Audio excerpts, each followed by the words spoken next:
Hola Gonzalo, ¿qué tal Hola, Pablo. estás? Muy buenos días, buenas Bienvenido a tardes. Castellón, ¿eh? Gracias, de verdad. Bienvenido hasta 30. Bueno, bienvenido a Castellón. No, estás en Castellón toda la tarde. Sí, Bueno, tú estás en Madrid, pero estás sí, en Castellón porque hace un momento sé que has conectado con Onda y has tenido una charla con los vecinos de Onda también presentando la Bruma Verde y ahora estás aquí en esta 36 edición de la Feria del Libro de Castellón. pues Ya, me dime, dime. falta cenar con vosotros ya hoy. Y bueno, tú ya habías estado en Castellón, ¿no? Ya habías estado presentando, Unas veces, conoces la ciudad, conozco muy bien. pero, pero no habías estado en la Feria del Libro nunca, ¿no? No, nunca, nunca. O sea que esta es la primera vez y fíjate, es virtual, pero ya me gustaría dejar de virtualidades y Oye, presentarme por pues, ahí un pues día. esto tenemos que enmendar la plana, que se dice, Claro, y entonces tenemos que dejar el mundo virtual, que está muy bien, te permite eso, te permite estar en Onda y ahora te permite estar en la ciudad de Castellón, porque además esta es la feria de la ciudad de Castellón y comarcas, ¿no? Te permite ambas cosas, pero ya está bien, pasemos a lo presencial, ¿eh? Y nada más se pueda, y yo espero que el año que viene la feria la 37 edición se pueda celebrar de manera presencial a Castellón que te vienes, ¿eh? es que, Con la hombre, bruma verde, ¿eh? 37 años son muchos años ya, o sea Son que muchos años, ya son veteranía, ya son veteranía. Veteranía de libreros y veteranía de lectores. Lectores que van creciendo y van cambiando exactamente como los lectores, porque esto casi es como el río, el famoso río, que el río está, pero siempre es diferente. Pues con la literatura y con la lectura pasa un tanto lo mismo. Gonzalo Giner se dio a conocer en el mundo literario en el 2004 con La Cuarta Alianza, aunque el éxito le llegaría 4 años más tarde con El Sonador de Caballos. Veterinario de profesión, la pasión por los animales aflora en sus novelas, al igual que por la historia universal, que la han llevado a ambientar en el Renacimiento El Jinete del Silencio y en la Guerra Civil Española Pacto de Lealtad. En 2020 ha ganado el premio Fernando Lara con La Bruma Verde, una historia ambientada en África. Gonzalo, primero que nada, enhorabuena por este premio, un premio que además llega en un año de pandemias, ¿no? Por un lado estamos sufriendo la pandemia, pero a ti te toca un premio que además el jurado del premio Fernando Lara ha declarado que fue por unanimidad y eso es un honor. Bueno, totalmente, porque, claro, cuando es verdad que todo este tema de los premios literarios, y yo soy el primero no sé, tienes como un poco esa sensación de que dices, bueno, pues esto está como apañado, pero oye, pues va a ser que no. O sea, que yo de pronto me encuentro con un premio que me llama por teléfono Fernando Delgado y me dice, oye, que estamos reunidos, todo el jurado, hemos leído los 10 últimos manuscritos que nos han presentado, que son los finalistas, y tenemos clarísimo que tu novela es la mejor. Pero además, Fernando, fíjate, es que es una cosa que yo no lo podré olvidar nunca, porque me decía, mira que llevo años siendo jurado de este premio. Y de verdad que tu novela ha sido de las novelas que mejor, que más me han divertido, que mejor me lo he pasado y que más me han gustado entre los últimos 8, 10 o 12 años, ¿no? Con lo cual, pues, ¿qué voy a hacer? O sea, estoy encantado, feliz. Una novela que supone un cambio en relación a tus anteriores libros. En cierta medida abandonas el género histórico y te adentras de lleno en lo que tú ya has calificado como un thriller medioambiental, que es esta bruma verde que tengo yo aquí en mis manos, ¿no? ¿Por qué ese cambio? ¿Te apetecía ir por otros senderos, por otros derroteros? Sí, a ver, es verdad que mi condición de veterinario jamás está ausente de mis novelas. Y a ver, ¿qué significa ser veterinario y escribir? Para mí, no solamente es trabajar todos los días como sigo trabajando con animales y animales grandes, porque trabajo con animales domésticos de granja, ¿no? Sino que también significa que para mí el mundo animal es una parte esencial de la condición humana. Tanto es así que yo nunca los considero como unos, no sé, como unos entes que están ahí para servirnos a nosotros, sino que son compañeros de viaje, en este viaje que nos ha tocado vivir a todos en este mundo, y que por tanto tengo todo el derecho y el deber de protegerles, de hacer que sus condiciones de vida sean las mejores posibles y las mejores en el sentido de que estén en unas condiciones de bienestar aceptablemente buenas. Y luego también el mundo, el entorno en el que ellos se desarrollan, ¿no? Que es el mundo natural o la naturaleza, ¿no? Por tanto, un veterinario no solamente está preocupado desde el punto de vista profesional por los animales, sino también por el entorno que los mueve, que es ese mundo natural, ¿no? Y en esta novela, de pronto, no sé, hubo un momento que me asaltó, porque me ha asaltado siempre. En mi vida, ninguna novela ha sido, no sé, como gestada de una forma deliberada, sino que han pasado cosas de pronto que me han venido, me han dado dos bofetones, pero de verdad, es como casi un bofetón, y me dice, mira, déjate bobadas y escribe sobre eso. Y entonces, en este caso, pues bueno, por la presencia de una mujer que es una veterinaria gallega, que es una primatóloga, no es el único momento en el que sentí la necesidad de escribir, pero fue como, no sé, así Es como Rebeca Atencia. Atencia, sí, esa fue la que dijo, mira, me voy a dedicar a esto porque creo que merece la pena. La causa por la que están luchando esta gente es noble. Estamos en un momento en la Tierra que tenemos que poner más importancia y más énfasis en lo que está pasando alrededor nuestro, ¿no? En la naturaleza, y que tenemos que preservarla. Y digo, bueno, pues mira, voy a poner un poquito de mi parte, un grano de arena en esa lucha, ¿no? Y esto surge en un viaje a Tanzania. Inicialmente todo surge en un viaje a Tanzania hace bastantes años, cuando conozco una tribu, bueno, una tribu, los Masái, que son muy conocidos entre Kenia y Tanzania, que están trabajando, bueno, son unas ganaderías o unas personas que hacen, bueno, van moviéndose de forma nómada por toda la zona entre Serengeti y el Masai Mara. Y bueno, pues hablo con ellos y me doy cuenta jolín, pues que tienen, para vivir de los animales necesitan, lógicamente, pues condiciones de alimentación, que por eso van cambiando de un sitio a otro buscando pastos, pero que me doy cuenta que haciendo 4 cosas, especialmente en manejo de alimentación, en los animales, en la sanidad que tienen, podría mejorar mucho sus condiciones de vida. Y en ese momento digo, bueno, yo tengo que hacer algo por ellos. Tengo que volver de una forma mucho más, vamos a decir, como más con más tiempo, ¿no? Para poder trabajar, para poder estar allí con ellos y poner pautas de trabajo. Y ese fue un poco el arranque de mi voluntad por querer hacer algo por África y por esa zona en concreto, ¿no? Que luego ya se trasladó a lo que Rebeca me contó, y luego también algunas otras partes de mi vida que también tuvieron que ver con algunas primatólogas, con Jane Goodall o con Diane Fossey, que no es que tuviera que ver yo con ellas, pero que las leí en sus biografías y también me impactaron tremendamente, ¿no? Para decir, joder, África merece la pena. Ahí hay una parte de la historia de la humanidad que está totalmente desprotegida y que hay que hacer algo por ellos, ¿no? Recordemos para aquellas personas que nos pueden estar viendo y escuchando de Jane Goodall y Gorilas en la Niebla. Sí, sí, Gorilas en la Niebla, que está el libro que escribe Diane Fossey, que luego salió en una película, bueno, en una película que fue muy conocida, Sí.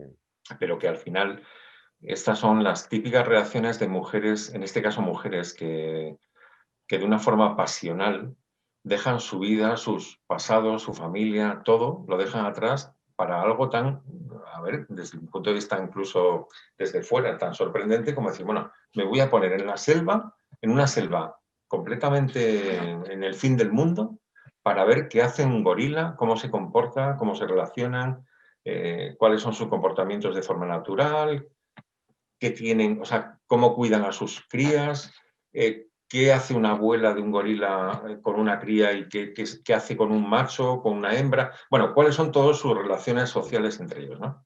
Y eso lo trasladan en un libro, y en el caso de lo que leí, pues también, digo, fue un poco la materia prima para poder escribir una parte importante de La Bruma Verde, en la que aparecen no gorilas, en este caso son chimpancés, en la selva, que nos van a contar cómo viven, cómo se relacionan, cómo se mienten entre ellos, también en plan de broma, qué herramientas utilizan para aprovecharse, para comer cosas que son complicadas y consiguen encontrarlas a través de herramientas que construyen ellos, cómo se engañan, en fin, todo ese tipo de cosas, cómo son violentos también, porque son violentos, y todo ese comportamiento animal que es innato a lo nuestro, porque somos herederos de ellos, pues cómo interrelaciona también con una persona, que en este caso es un personaje de la novela que se llama Vineca, que por un tiempo convive con ellos.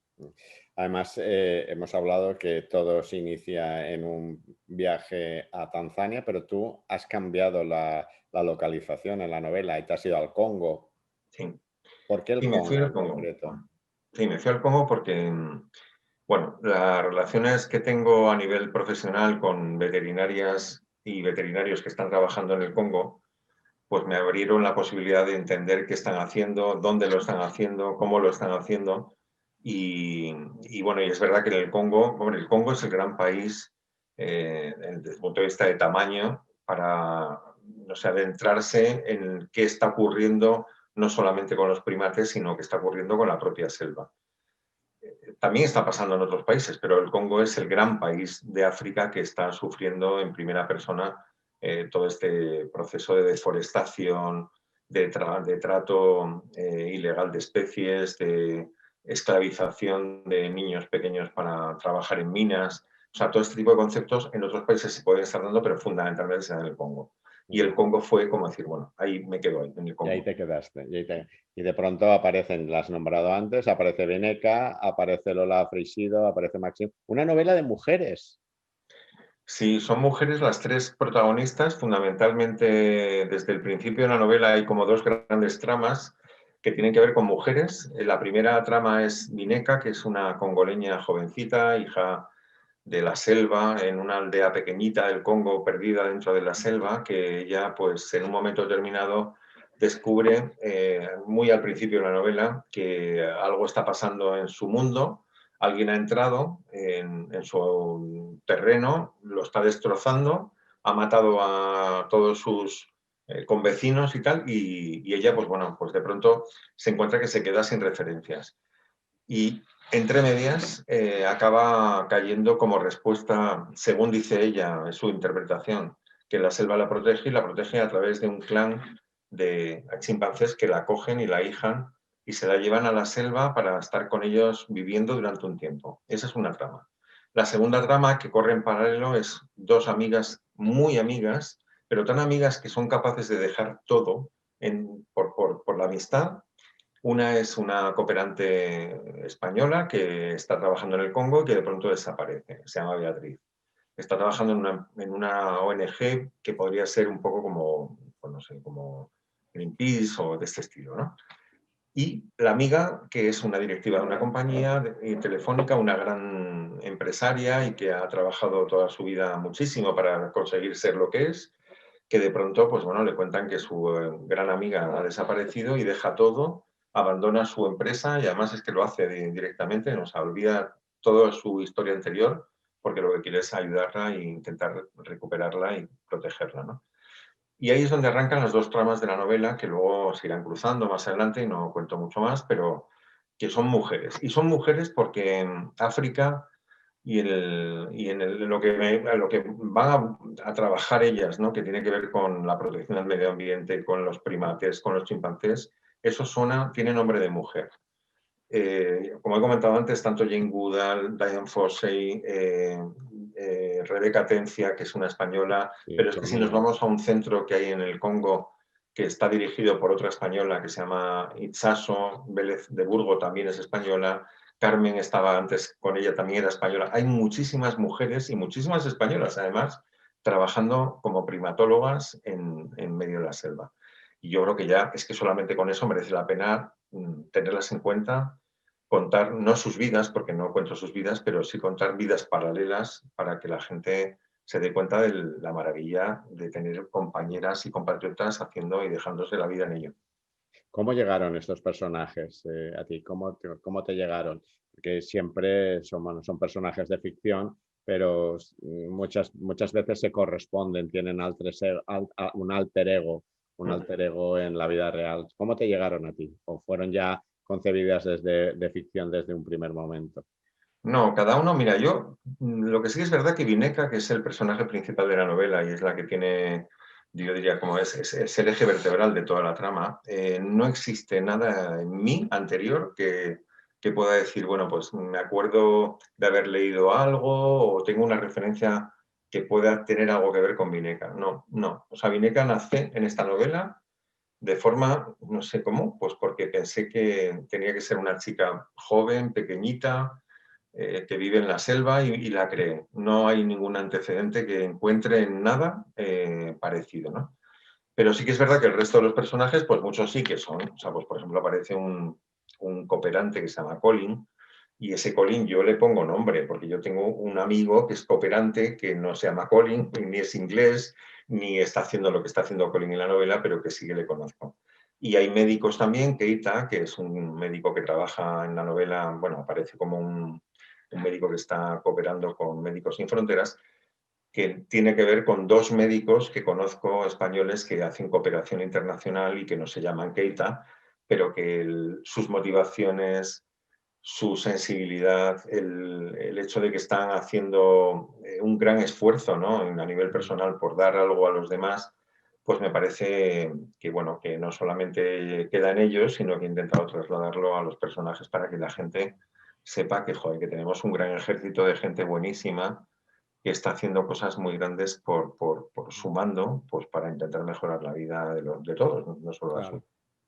Uno de los grandes temas de la novela es la denuncia que haces de la destrucción del ecosistema que se está llevando en África a cabo en África por grandes compañías internacionales. Este es el gran tema que está en esta bruma verde. Claro.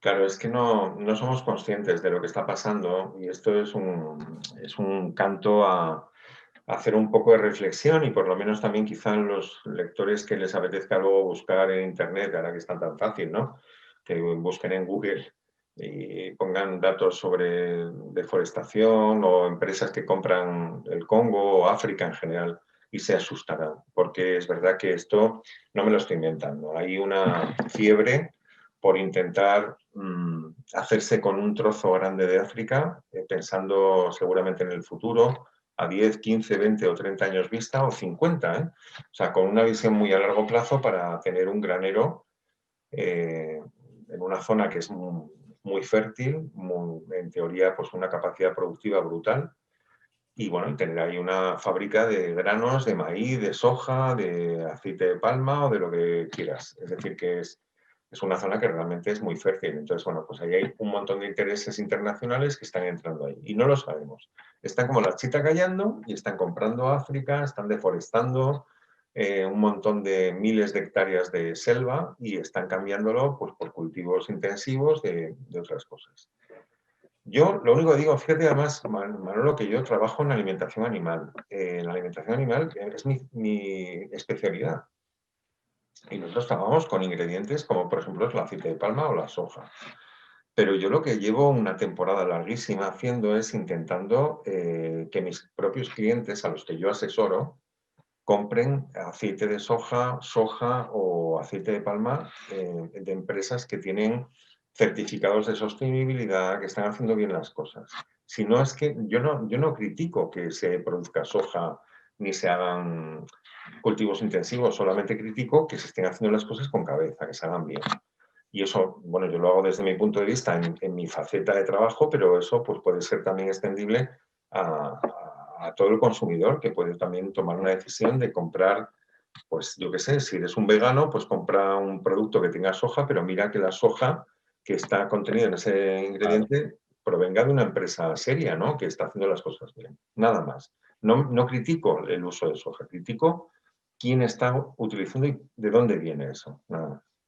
Y eso, por eso son tan valiosas novelas como La bruma verde para tomar conciencia de lo que realmente está pasando y hacernos unos consumidores responsables, porque consumir de una manera responsable es evitar la destrucción del ecosistema. Claro. Lo cierto, Manolo, es que, bueno, como bien dices, es verdad que en la novela aparece esta especie de grito, ¿no? De, oye, que chicos, que estamos teniendo problemas con nuestra selva y con nuestro entorno natural. Está ahí, la novela no lo denuncia, sino que lo aparece, pero al final a los lectores sí que les quiero decir que es una novela que al final es muy positiva. O sea, el mensaje es tremendamente positivo, porque al fin, yo soy de los primeros que piensa que en la vida y en la historia de la humanidad los pequeños pasos que vamos sumando entre muchos consiguen grandes cosas. O sea, no podemos evitar, no podemos, no sé, como renunciar a hacer pequeños avances, pequeños pasos que podemos dar todos, porque esa suma es imbatible. O sea, eso consigue arrasar con cosas que parece que no lo conseguiríamos. Pues sí que se puede hacer. Y bueno, y la novela en el fondo es exactamente eso, es vamos a encontrar cuatro, cinco, seis personajes principales que están desde cada uno, desde su mundo y desde su particularidad, apostando por intentar mejorar la situación, haciendo pequeños avances que van a mejorar la vida de todos los demás. Y ese es el gran mensaje que al final quiero mandar. Y al final. Oye, Gonzalo, ¿por qué La bruma verde? ¿Por qué la titulaste así?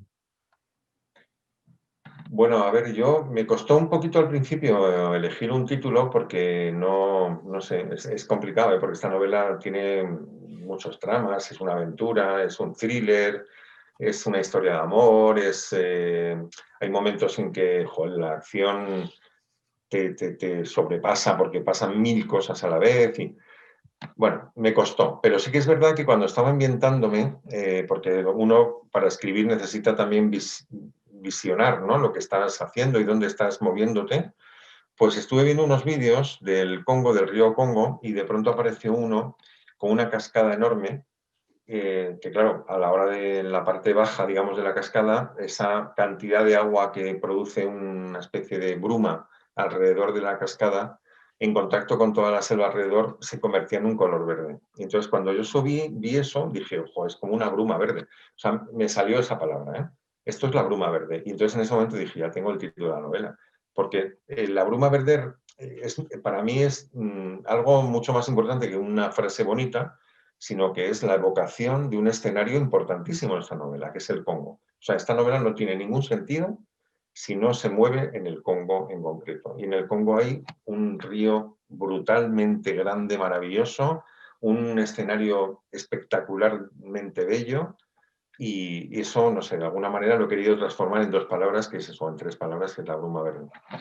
Has hablado de este documental, has hablado de las obras de Jim Goodall, de Diane Fossey, incluso La amistad y la información de Rebeca Atencia, pero ¿qué fuentes y qué documentación has tenido para poder escribir esta bruma verde?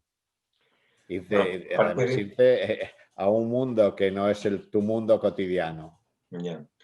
Pues mira, aparte de lo que has dicho, que es leerme, o sea, es que cuando uno, por ejemplo, se lee Gorilas en la niebla de Diane Fossey o los libros que ha escrito Jane Goodall, ahí explican muchísimo de lo que, o sea, te ambientan ya, porque te están contando cómo se comportan los chimpancés, lo que han visto, porque en el fondo ellas recogen la experiencia de muchos años observando los comportamientos de los animales en libertad. Y bueno, pues para mí eso ha sido una fuente esencial, ¿no?, para poder luego explicar cuando Vineca, mi personaje, está metida dentro de un clan de chimpancés salvajes, pues explicar lo que hacen entre ellos, cómo se comportan, cómo se mueven, cuáles son las jerarquías, qué ocurre entre unas hembras y otras hembras, cómo responde un macho cuando tiene una hembra que está en celo. Bueno, todo ese tipo de cosas lo he bebido de las propias experiencias de las primatólogas, junto a otros 2 o 3 libros más de ensayos científicos sobre primatología que me he leído, porque al final dices, bueno, muy bien, esto está por un lado, pero también quiero ver a nivel científico qué me dicen, ¿no?, sobre cuál es la inteligencia de los primates, en qué consiste esa inteligencia, qué formas o qué palabras podemos añadir a esa inteligencia, que aparecen en la novela luego descritas con unos otros personajes. Y ese, por un lado, hablando de lo que es primates. Y la parte sociológica o sociopolítica del Congo, pues eso pues ha sido pues, un montón de escritos, ensayos, trabajos que están en red ahora mismo, pues hechos por Greenpeace o por otras ONGs o por la ONU misma, que tiene trabajos hechos sobre la situación del Congo, que bueno, pues ha sido como una suma de historias que uno va quedándose con cosas y luego lo traslada en historias dentro de la novela. ¿Cómo ha sido el proceso de escritura? ¿Funcionas con escaleta? ¿Te haces muchos guiones? Porque además tú tienes que compaginar la creación literaria con tu trabajo, como nos has contado antes, de veterinario rural. ¿Cómo lo haces? ¿Vas tomando notas en tu día a día, en tu trabajo, y luego llegas por la noche y lo trasladas a la novela? ¿Cómo ha sido todo ese proceso de creación de La Bruma Verde? Vale, pues mira, yo no tengo ningún secreto, no es nada complicado ni nada, no sé, mágico ni misterioso. Escribir una novela es trabajo y como todo en esta vida, ¿no? Uno puede decir que no, es que yo me sale de forma inmediata y yo me pongo a escribir y escribo 20 páginas. Pues no. Mi media normal de trabajo es que escribo unas 3 páginas al día. Y estas 3 páginas al día las hago de madrugada, porque me tengo que levantar muy temprano, a las 4 o 4 y media de la mañana, hasta las 7, que es el momento en el que escribo. Y en ese momento es verdad que no me cuesta mucho levantarme, me gusta porque me apasiona lo que estoy haciendo. Escribir es un acto placentero como cualquier acto creativo. Y no me cuesta, de verdad, me parece un momento fantástico. Entonces, ¿por qué escribo a esa hora y por qué cómo avanzo? Pues escribo a esa hora porque no tengo otra, así de claro, porque el resto del día estoy trabajando como veterinario. Segundo, ¿tengo facilidad a esa hora de escribir? Sí. ¿Por qué? Pues porque claro, mi trabajo es campo, no estoy en una clínica de perros y gatos que me vienen los clientes a mi clínica, sino que yo voy a las granjas. Y cuando voy a las granjas tengo mucho tiempo de camino en el coche en el que voy pensando. Y voy pensando en lo que voy a escribir el día siguiente. O sea que, por tanto, con tantas horas al día, llega un momento que cuando llego y me despierto a las 4 y me arranco el ordenador, es que ya sé lo que voy a escribir, porque ya lo he pensado tantas veces anteriormente el día anterior. Bueno, entonces, ese es mi proceso.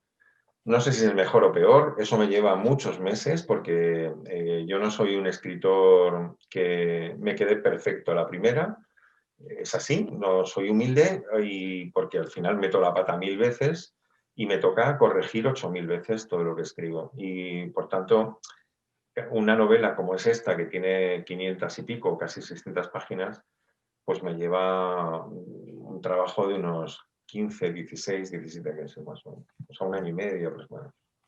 Y aquí está el resultado. La Bruma Verde, de Gonzalo Giner, premio de novela Fernando Lara 2020.